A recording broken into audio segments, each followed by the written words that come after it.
This documentary pretty much is I'm trying to cut myself out of the entire thing and just let people speak for themselves. And if I ask you a question or something, just try to reiterate it in the answer somehow so that I can just cut right to you. Sure. And that's probably the best way to do it. Can you tell me about the general scenario right now for the city of Oakland and the graffiti that's around here?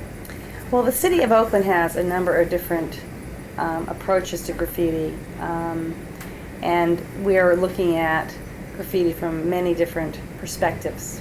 Not unlike most cities, because there's not one answer to how to handle the problem, and we do see it as a problem. Basically, we have really cut back on the amount of graffiti in Oakland through our maintenance program, which I do not run, but is basically handled by maintenance staff, and they go out with painting crews.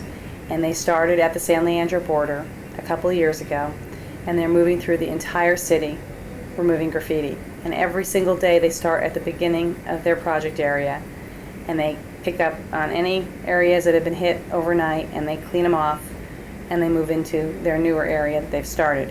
So they just add like sectors on a periodic basis until theoretically the entire city will be clean. Of course, graffiti comes on many kinds of surfaces and places and locations in the community. It's not just on big vacant walls that are very obvious. It's on fire hydrants, street signs, newspaper racks, mailboxes, and every other little teeny facility that you can think of.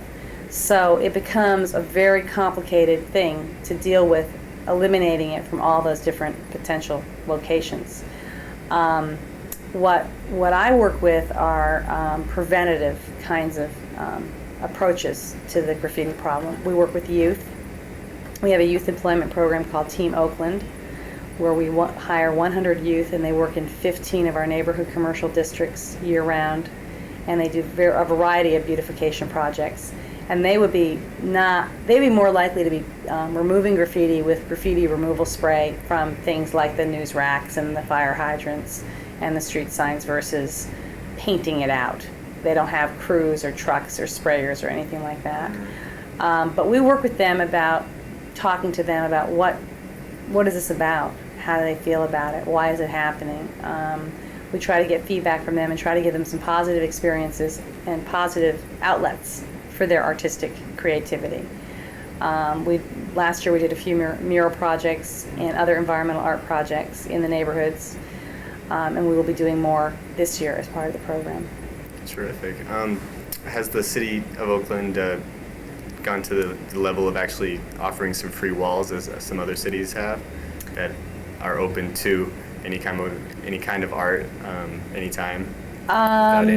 When they first started the maintenance program, there were these boards they put up that would be available, and I think they eliminated that because there became some territorial issues that kind of emerged around those walls.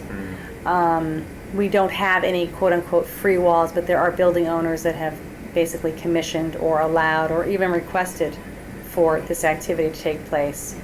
And that's happened in many instances. And also there have been a lot of grants and a lot of programs that have funded a variety of graffiti and mural projects.